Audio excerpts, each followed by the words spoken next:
The following is a Comfortably Zoned Radio Network production.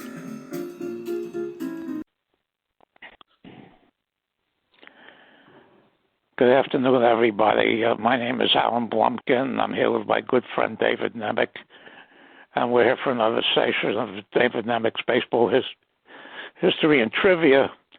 And tonight we're going to discuss the Cleveland Indians/Guardians. And this program is dedicated to a very close friend of mine for 59 years, who passed away almost 2 years ago, and a friend of David's through the podcasting. His name was Al Anderson. So he was a huge Indian fan, and he would be absolutely thrilled to see the way the Cleveland team performed this season. Welcome, David. Pleasure to be with you once again, Al. And okay. Al's situation was a very common one for Clevelanders. Most Cleveland fans have gone their entire lifetime without seeing a world champion, and I was fortunate to see the last one. But there was certainly a lot of Cleveland history before I was even born. And the history is interesting to go into because it has a huge bearing on what's happened over the years. And this is an incredible franchise history that I don't know that anyone has really studied it in depth, but it began in 1901 when the American League became a major league. The Cleveland franchise was part of the American League when it first changed its name from the Western League to the American League in 1900. At that time, it was a minor league. And they were first called the Blues, the Lake Shores. They really didn't have a firm nickname until Nap Lajoie became manager of the club, and then they became the Cleveland Naps. And they struggled in their first few years, even though Lajoie was a kind of gift that came from the Philadelphia A's. The A's couldn't keep him because the Phillies took him to court over Lajoie jumping his Phillies contract, and he wasn't allowed to play in Philadelphia at all. So that shut him out of all the A's home games, and he was transferred over to Cleveland, which needed help. And they struggled the first few years, but in 1906, they did something extraordinary that's never happened before or since, to my knowledge. And that is they won the team Triple Crown. That means they led in batting, all batting categories, all important ones, including OPS plus. They led in pitching, which means ERA, WHIP, fewest runs allowed. They led in fielding, average, and they did not win the pennant. Not only did they not win the pennant, they didn't finish even second. They came in third place, and they're the only club ever to do this.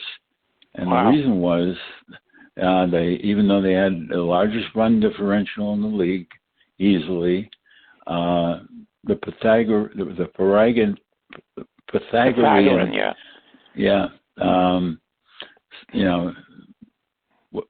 formula showed them they won 9 games fewer than could have been expected by all things considered. And those 9 games put them in third place, and that Cleveland fans shrugged. Oh well, we didn't win it, but we got a good team now. We're close. How close were they? Well, they didn't make it in 2007. The Tigers won that. 1907. 1907, the Tigers won. And then moving into 1908, once again, they had a pretty good team. And they went into St. Louis on the last weekend of the season. And there was a game, which was their next to last game of the season. They were tied in the 8th inning and going into the 9th inning. And in the 8th inning, with 2 men on, runners on second and third and 2 out, an outfielder named Bill Hinchman hit a shot up the middle, and Bobby Wallace, who was playing short for the St. Louis Browns, the game was being played at St. Louis, made an incredible stop and throw to first base. But all reports were the throw not only was too late, but it also pulled the first baseman, Tom Jones, off the bag. So Hinchman, by all accounts, and it's very, very fuzzy because there are differing reports, but the Browns players were pretty uniform in saying that unquestionably Hinchman was safe, and that means the runner would have scored from third, and that would have been the winning run. Instead, the Naps lost the game in the 11th inning, and that put them down to the next day, and when they were defeated the next day, they were out of contention. Had they won that game, had Hinchman been safe, as he was, the umpire was Jack Egan, who had an interesting, questionable history with Cleveland. He'd umpired a number of their games. And Egan said, well, I thought he was out. And my call was out. And somebody said, well, but Tom Jones wasn't even on the bag. And Egan's reply was something like, well, but Hinchman didn't really hustle. And what does that have to do with anything if he didn't hustle, if he got there first? Well, he didn't hustle. That's what I'm saying. He didn't hustle. He could have beaten it out if he'd hustled. And that's the kind of response I got from the umpire after the game. It's never been set straight. A former Sabre member, the late Chris Rainey, wrote a detailed account of the Hinchman incident. And as a result of losing that game, they lost the pennant by 1/2 a game. There was no. You weren't required to play games that were essential to the pennant race. So Detroit won by 1/2 a game over Cleveland. They played one last game, and Cleveland had 1/2 a game over the White Sox, who were third. Right. Because they all could have wound up with it. I think it was 90 and 64. And had a 3-way playoff, but they weren't required to make up those games, they weren't required to make up the games. Yeah. Hinchman, there was no instant replay, of course, nothing even close to it. Nobody even thought of it at that time that it could ever be done. And Egan had come late to the game. He had reported late to the game, and normally in those days there were 2 umpires for every game.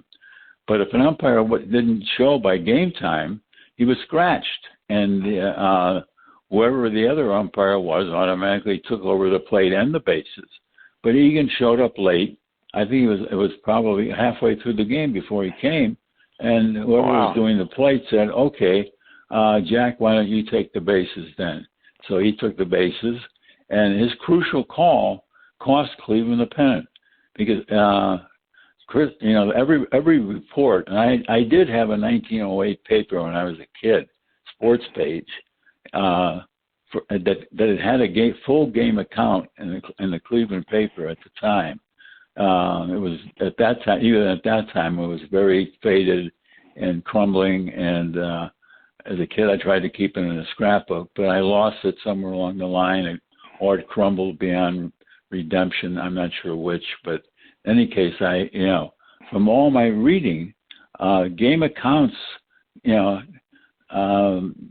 what little reportage there was, all was pretty uniform that he was safe, and the game should have ended with Cleveland ahead by 1 run, and Cleveland would have then, even though they lost the next game, they would have still won the pennant by a 1/2 game margin over Detroit, and it didn't come to pass. So the 1906 Triple Crown winners didn't win the pennant. 1908 should have won the pennant, but didn't. Then we proceed to 1918, which was a season cut short by World War I. The season ended right at Labor Day. Labor Day. Yeah. There was one game Cleveland played after that at the very end of September. I don't know why they played it. I can't remember. There was a reason for it. But it was an extra game. It didn't really make much difference. But Cleveland finished 2.5 games behind Boston in 1918, and then that was just the breaks, seemingly. But if you look closely at what actually happened in 1918, it wasn't just the breaks. Cleveland actually played 10 fewer home games than Boston did. And they played, as a result, they played 10 more games on the road. Either 9 or 10, I'm not sure which. But Cleveland finished 2.5 games behind Boston. But if they had just had the chance to play those 10 games at home, that extra games at home that Boston did, pretty solid from indications that Cleveland probably would have won the pennant. They could have, instead of having no pennants going into 1920 season, they could have had possibly 3. Instead, we went into 1920 with still with no pennants, and Cleveland's key spark plug player was a shortstop by the name of Ray Chapman. He'd been with them for a number of years. He wasn't a great hitter, but he was a pretty solid, 290, 300, low 300 hitter. Very good bunter, leadoff man, very good shortstop, very good team player. One of the best shortstops in the league. And David, before you get into this, I want to ask you one question. You have any idea why they traded Shoeless Joe Jackson to the White Sox for Brago Roth?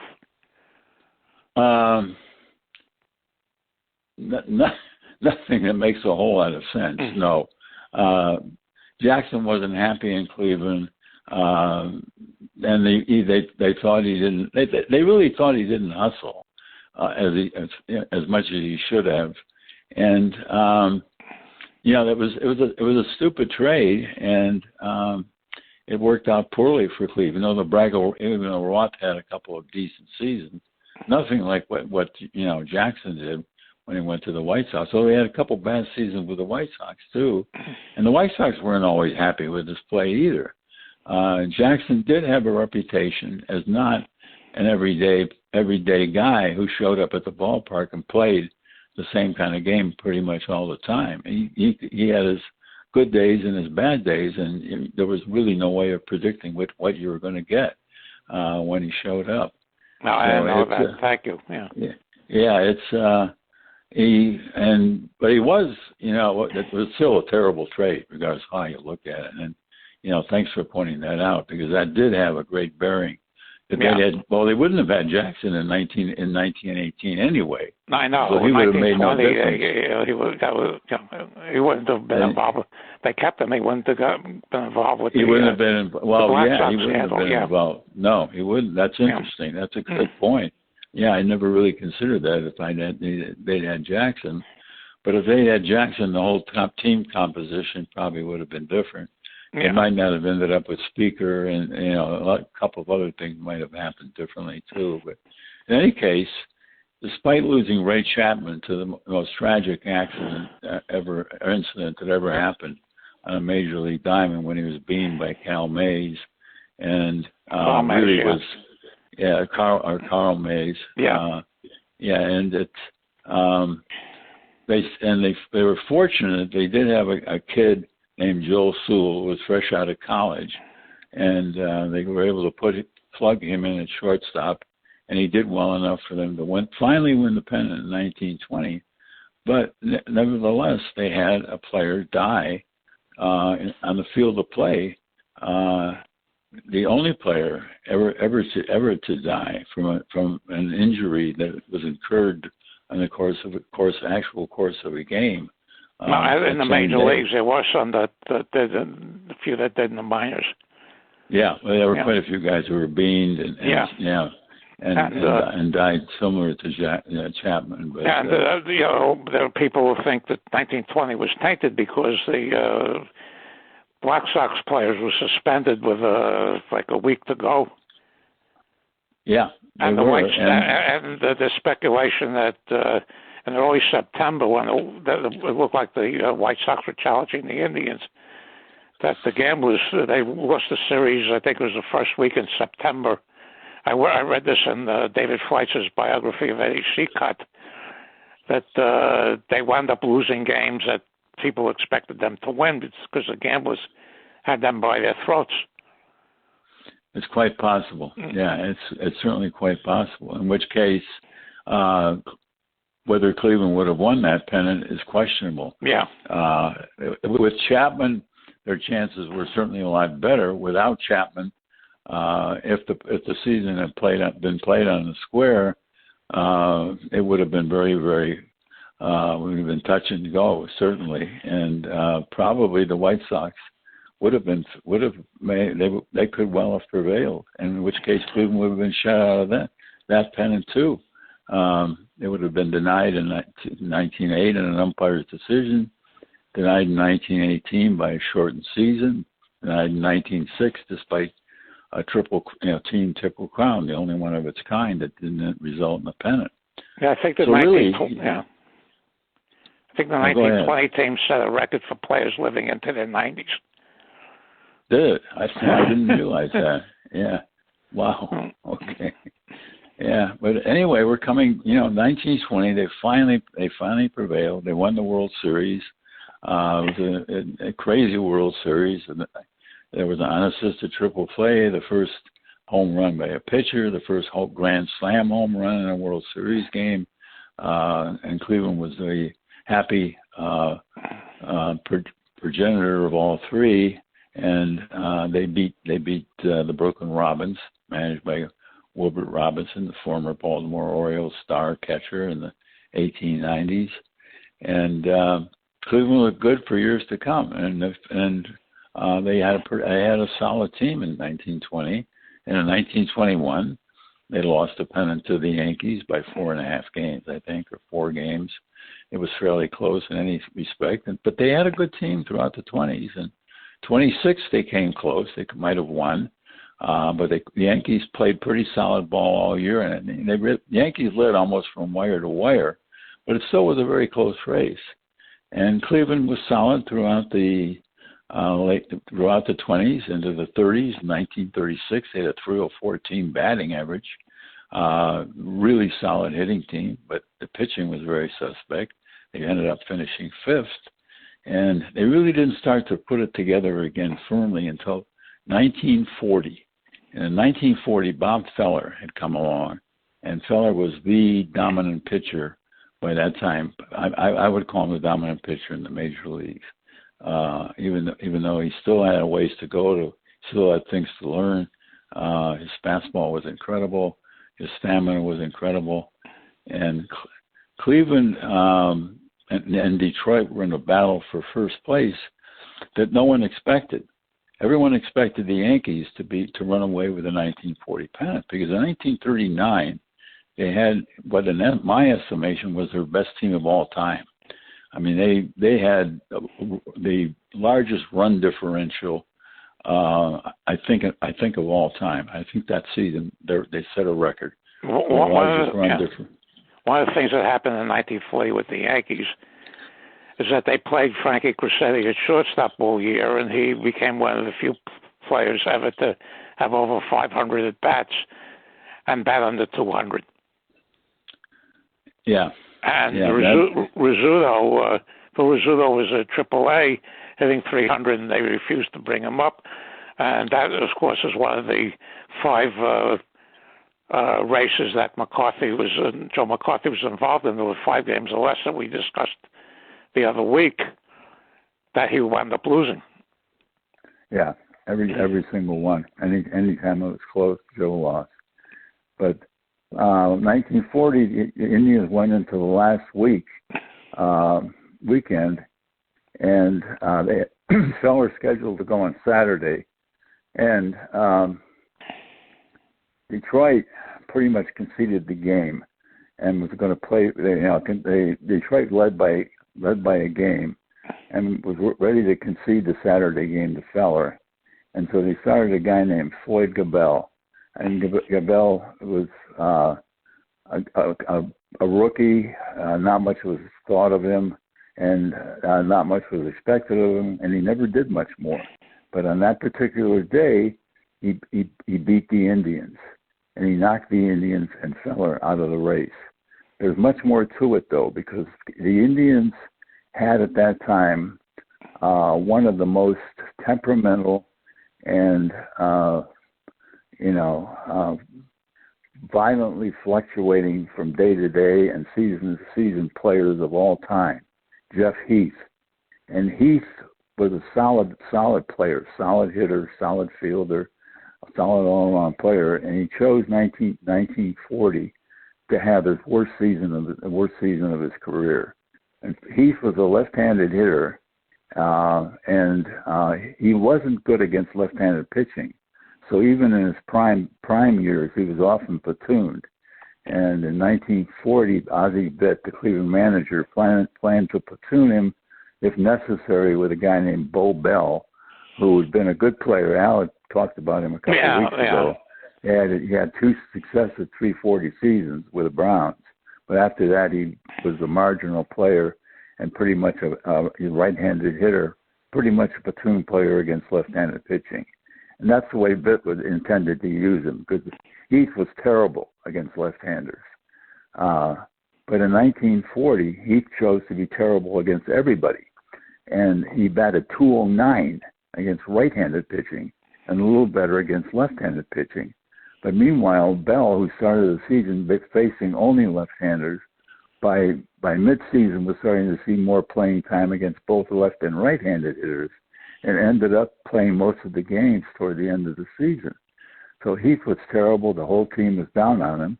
And then, of course, Heath bounced back in 1941 with his most incredible season out of nowhere, but the Indians were too far out of contention ever to take advantage of it. Wasn't that the year of the Crybaby rebellion against Escovet? Yeah, in 1940. Yeah, because the Indians thought they should have won. And probably they should have won. The Tigers had a good team though, and the Tigers it was anybody's race really, and even with Heath it would have been a close race. But probably if he had just an average season, Cleveland would have won. And Cleveland gave up on him during the war years. He kind of drifted around the American League to the Browns, to the Senators. And finally, everybody in the American League kind of gave up on him, and he was allowed to drift over to the National League in 1948 when he decided that he was going to haunt the Indians. Not that he really made this decision, because he wasn't thinking in those terms at the beginning of it, but by mid-season he started to think about it. He went to the Boston Braves, who hadn't won a pennant since 1914. Their only pennant up to that point in the 20th century. And Heath went into, under Billy Southworth, with the same reputation that he had in Cleveland. This was a guy you platooned. You didn't really play Heath every day. And Southworth realized that and realized it would be a mistake to count on this guy for every game. So Southworth very cleverly had him playing only against right-handers, and he had a guy named Jim Russell, who was a switch hitter, playing against both left and right-handed hitters. And Tommy Holmes, who was really Boston, the Braves, reliable, played against everybody. So that was the starting outfield for the Boston Braves going into the start of the season. And he platooned with a guy named Mike McCormick, who had a really fierce year against left-handers in 1948. I think he hit around 370 or something like that against lefties. But otherwise, it wasn't much of a hitter, and really was considered marginal to average outfielder over the course of his career. Didn't Bill Veeck buy them in the Indians in 1946? Yeah, he got rid of Heath was gone by then. Yeah, and but Lou Boudreau was already in there as a player manager. Yeah, he was in as player manager. Boudreau didn't get along well. Heath was very temperamental. Mm-hmm. Nobody could really handle Heath except Southworth. Did a good job with him. Southworth and Heath became the Braves' leading hitter during the course of the season, but he only played against right-handed pitching. And Cleveland had a pitching staff that season which featured Feller, Bob Lemon, and the fourth starter often was the third starter was Steve Gromick, and then they had Gene Bearden, and they had Gene Bearden and Sam Zolak, who's also a left-hander, pitched some. But their top three were Bearden, Lemon, and Feller.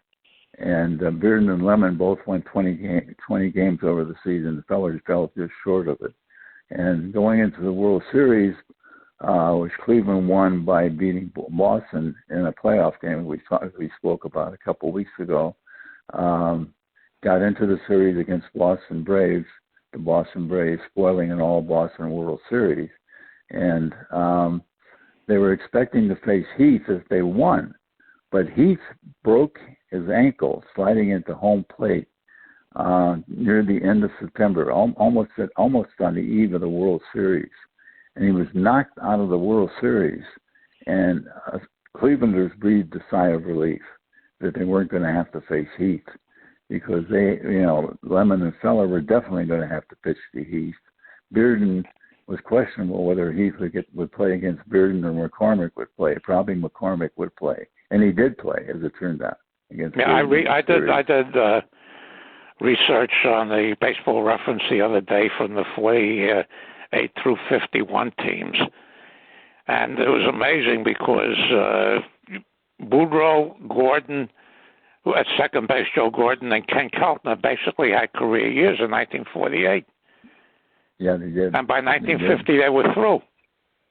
Yeah, exactly. And all of them started as a slip in 1949, and slipped perceptibly. It wasn't just a slight drop. It was like almost like falling off a cliff. Because by the early 50s, they were all gone. I mean, Boudreaux played a few games into the early 50s, but Keltner and Gordon were gone.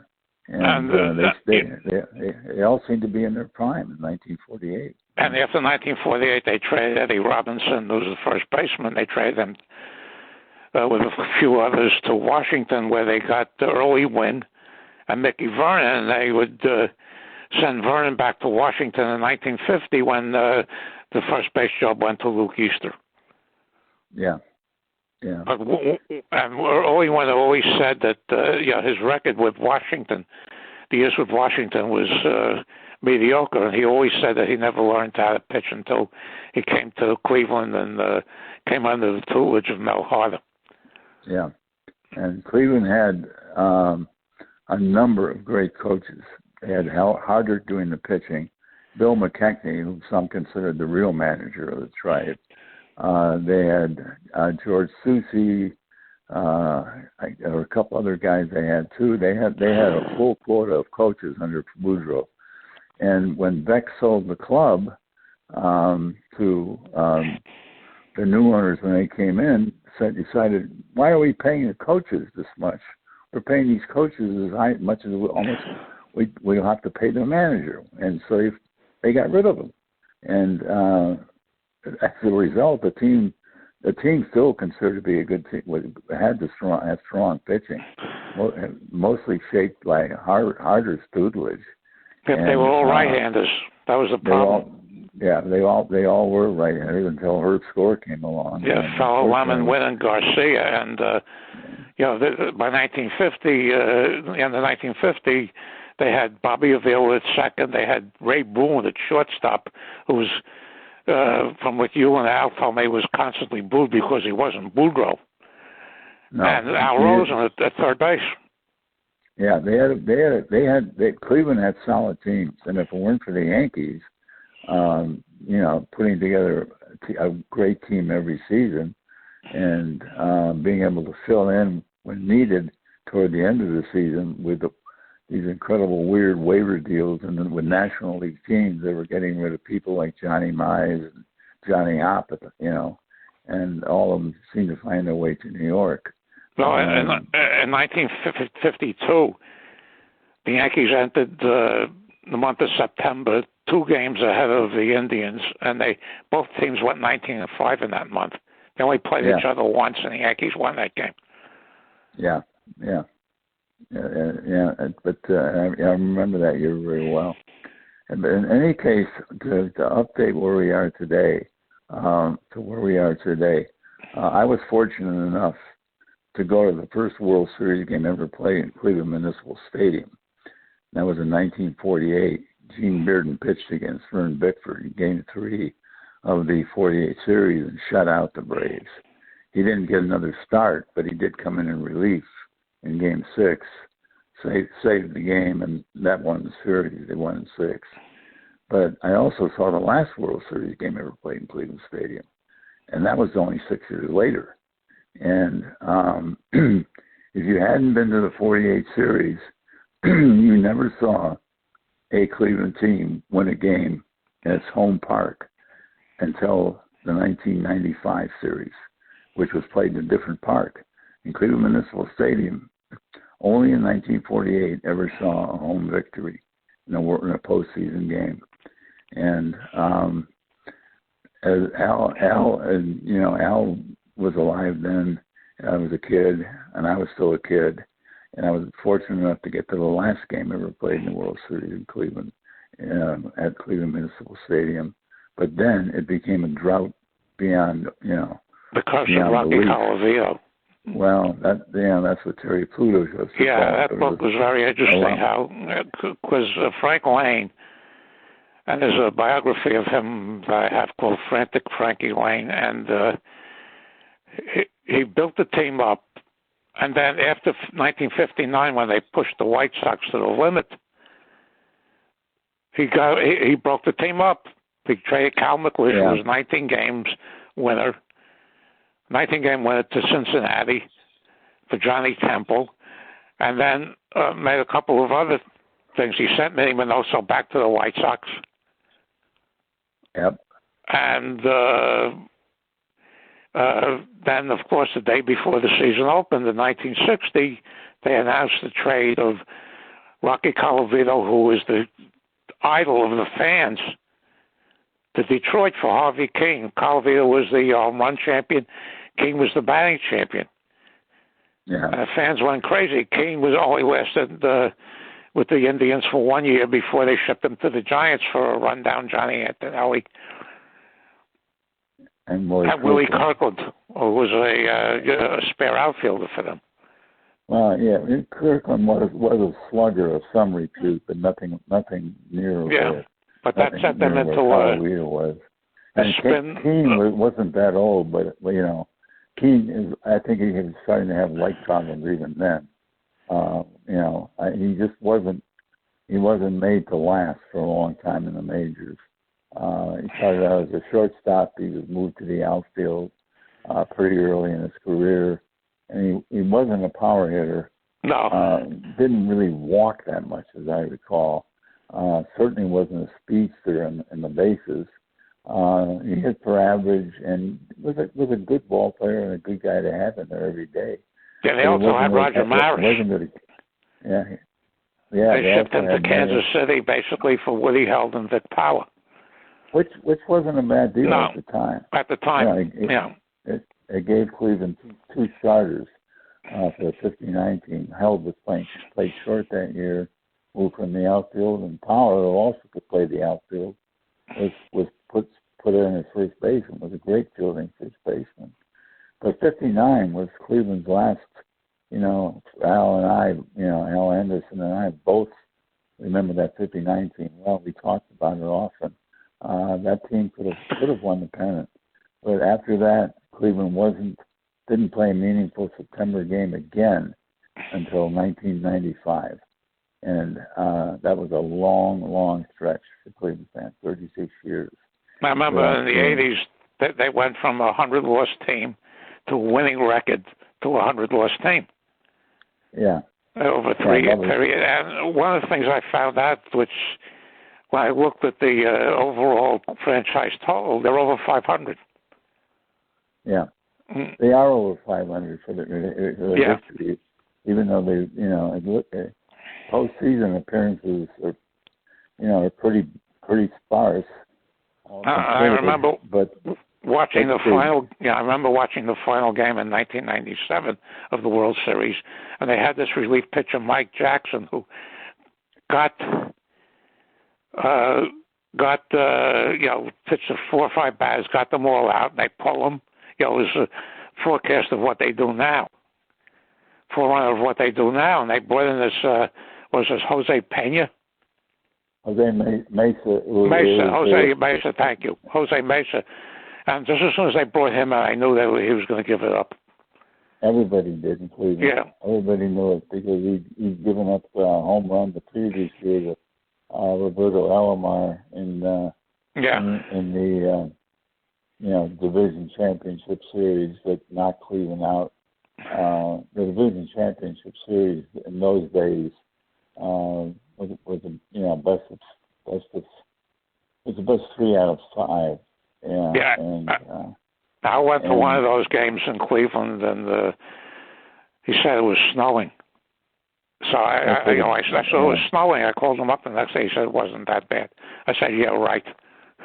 Yeah. No, it was cold in 1997 World Series too in some of the Cleveland games. And this year, I don't know what they're going to be playing in. How late the season is going to go, but with the incredibly complex playoff system. And speaking of it, we've got to get to the current Cleveland team. Now, I personally don't like the name Guardians. And neither do. Nobody calls them. Yeah, but I think what they should have just done.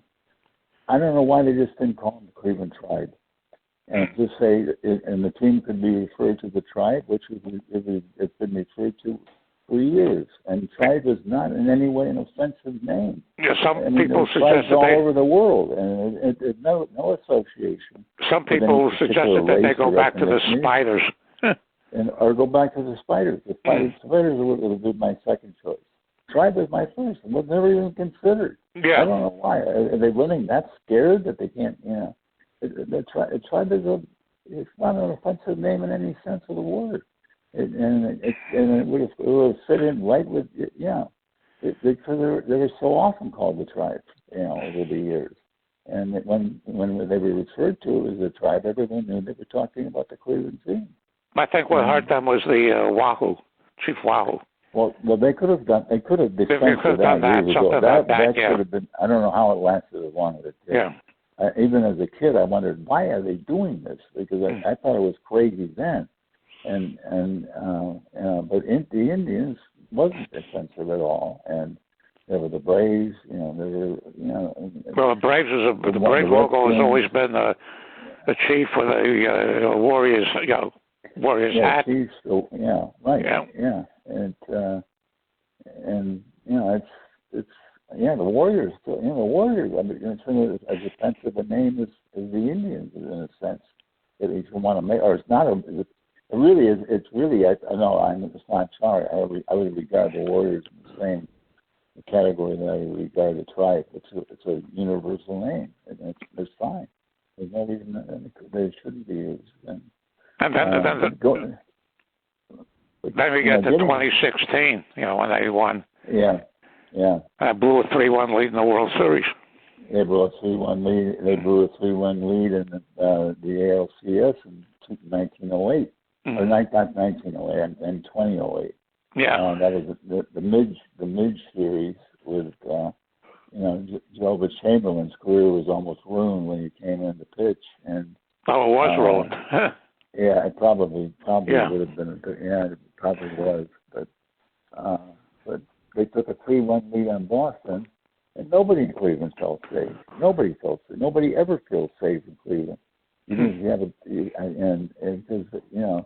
Because they've lost so many, and they're a great team in 2017 or 2017.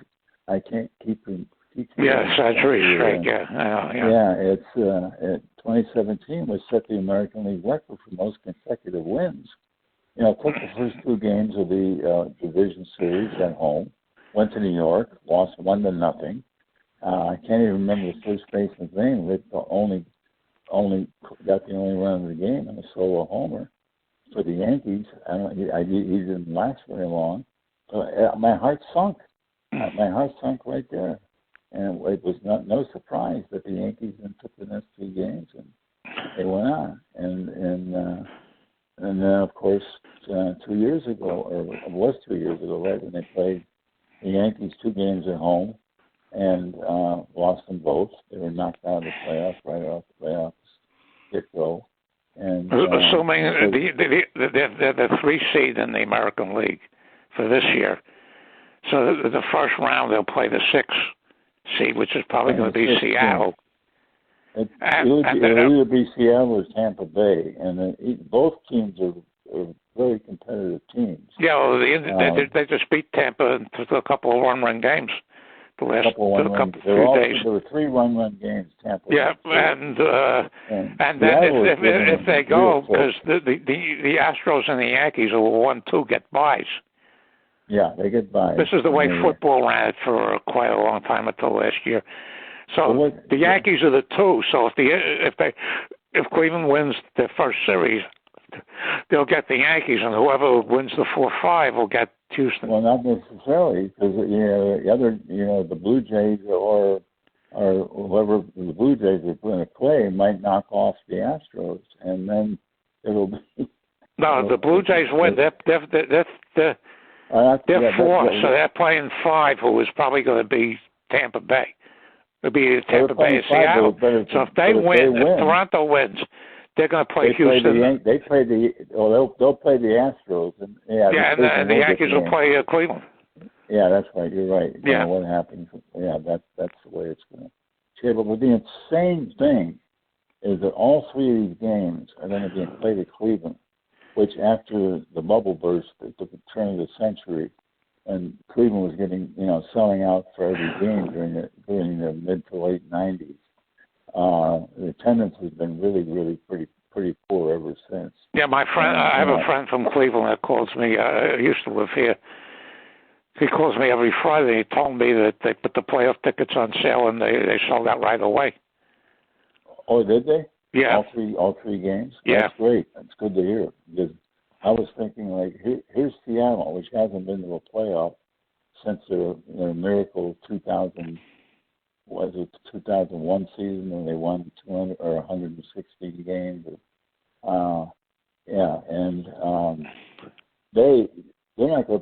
won't play a home game. They won't play a home game, and unless they take the first round and end up playing the Yankees. Otherwise, they're not going to get a home game. Because all 3 games will be in Cleveland. And I'm glad to hear they sold out, because that's what he told me. Yeah, that's good news. He says the paper there gives 2, short strips. The baseball team, they give 10 pages on the Browns. This is a team, whatever you want to call them, and I'd like to think of them as the Tribe or the Spiders, but not the Guardians. I call them the Indians. But they are the Guardians, and we have to deal with that. But what other teams are going to have to deal is with a very surprising team that nobody really saw coming. Nobody did. Until the last few weeks of the season. And I watched them. I'm living in California. I watched them. I only saw them twice, both consecutive weekends. They were playing the Mariners, and they were all close games. And I don't know who the Mariners announcers were. I think they were handling the game, and they were talking about how this Cleveland team just have to string 3 or 4 hits together to score even a run. They just don't have any power at all. No, this Ramirez is second to Judge in RBIs in the American League. Yeah, but what has happened is Cleveland made one incredible trade with San Diego, the Mike Clevenger trade.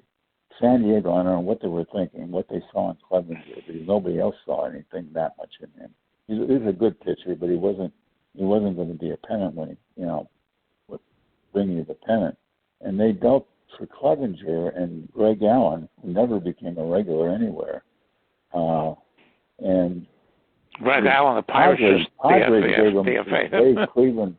they gave Cleveland just a handful of players, some of whom are still in the minor leagues and will be vying for starting roles next season. And we're losing. You there? What? Can you hear me now? Yeah. We're losing contact there. Okay, sorry. Yeah, I might have been okay. But in any case, the Cleveland team. I'm looked at them. I'm looking at their stats right now, and most of these guys, I'll really, even though I follow Cleveland, I don't follow them that closely anymore. Most